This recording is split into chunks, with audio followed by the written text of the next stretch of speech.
I am Alkhansa Salih Mahmoud from Sudan Atomic Energy Commission Radiobiology Laboratory. Thanks for organizer to invite me for present this work on 37th International Conference on Biomedical and Cancer Research.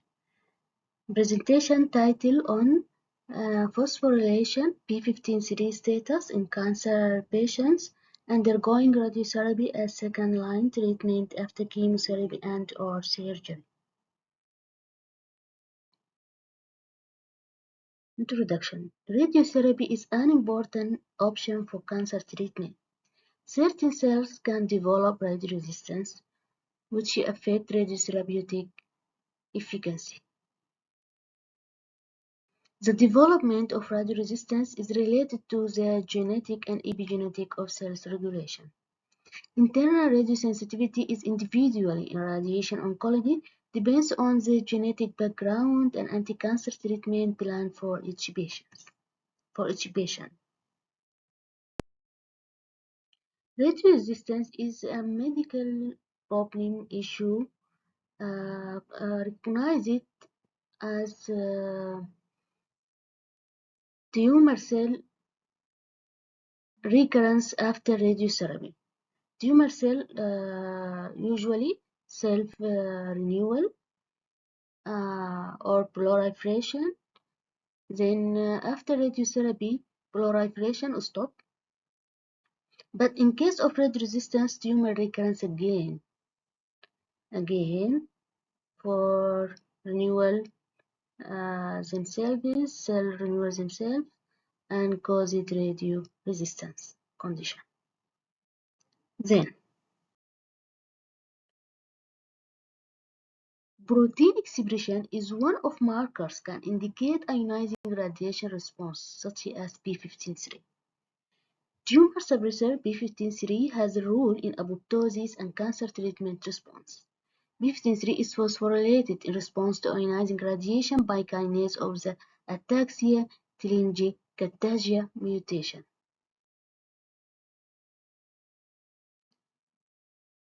Biomarkers to indicate radio resistance or radiosensitive is important to improve radiation therapy.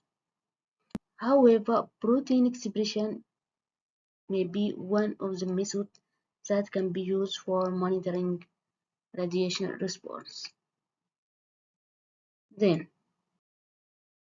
B15C found in normal and tumor cells.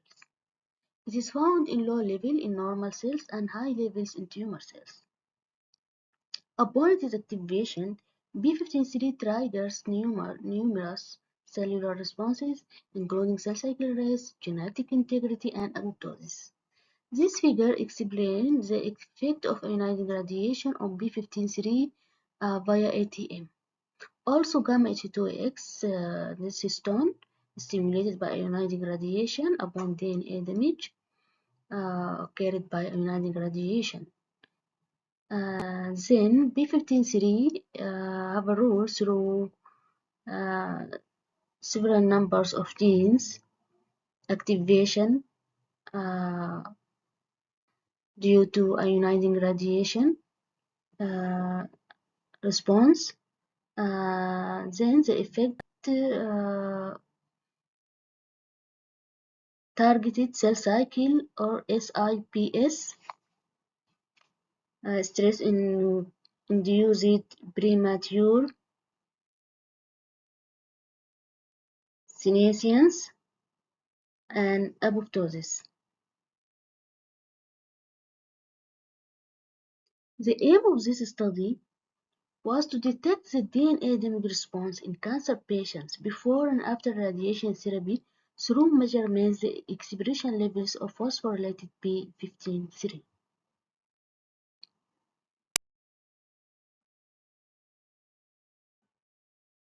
Materials and methods. A total of 28 cancer patients undergoing radiation therapy participated in this study to collect blood samples before and after radiation therapy. 28 healthy subjects who matched patients in age and sex used as the control group. B15-3 antibody used against phospho B15-3 T18. The site position of phosphorylation was measured by enzyme-linked immunosorbent assay. This study proved ethically, and the healthy people participated voluntarily in this study.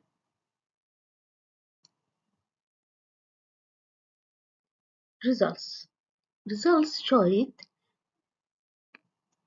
B15-3 expression level pre-radiotherapy increases significantly compared to control group. V value less than 0.01.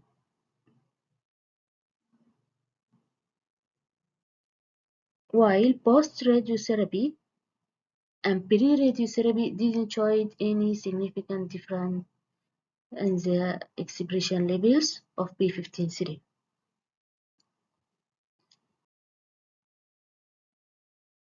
This table explains the patient's characterization and B15-3 status in the patients after phosphorylation. The total of patients 28. Characterization of patients explained six number of male patients. We have six male only, so most of the cases in this study were female. Maybe due to type of cancer diagnosis, because most of the breast cancer, breast it is known, well known, it is common among women. So here in diagnosis, most of cases breast. Other type is different cancers of head and neck. Then for body mass index among patient studies, we observe that high body mass index or high BMI observed among breast cancer patients.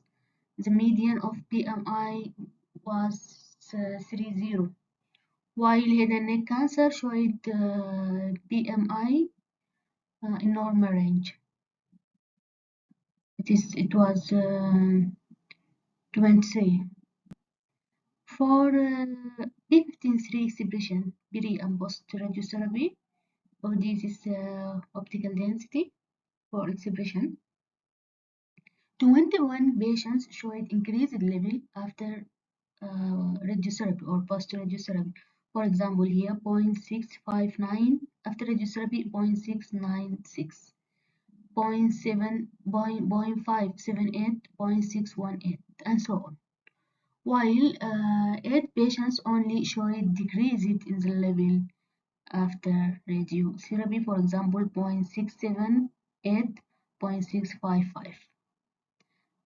All this underline refer to decreases the level in B15-3 expression after radiotherapy.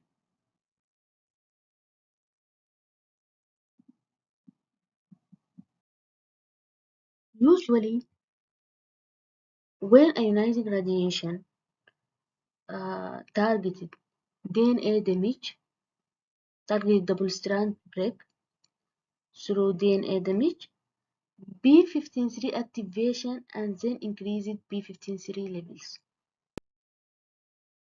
So B15-3 levels increased after radiation refer to DNA damage response. Then, after B15-3 activation and level increased, via activation numbers of genes, B15-3 effects observed through apoptosis or DNA repair.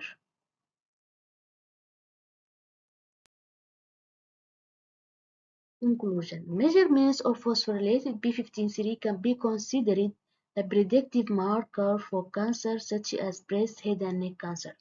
Phosphorylated p15-3 induced by ionizing radiation referred to DNA damage and repair, so that it may be useful for indicating the internal radiosensitivity for cancer patients individually. Tumor p15-3 is one of the most important proteins associated with apoptosis and plays a key role in DNA damage and repair.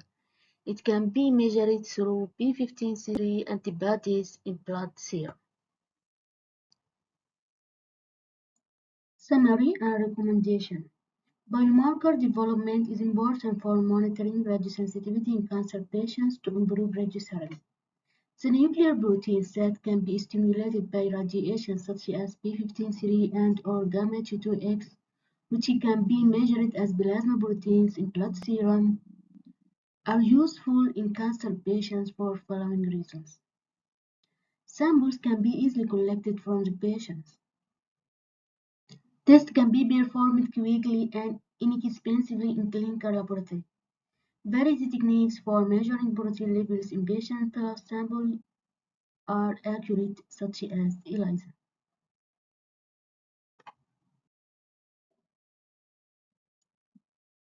From the previous reasons mentioned,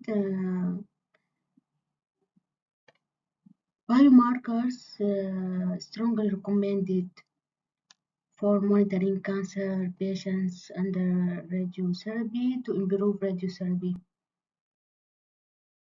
In this study, ELISA technique used, for examples,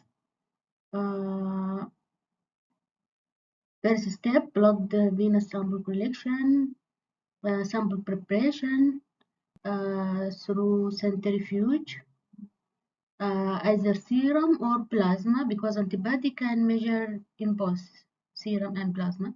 Then ELISA performance based on antigen-antibody reaction, data analysis and report for the doctor making decision, and finally patient dose adjustment. This is our recommendation and summary of this study.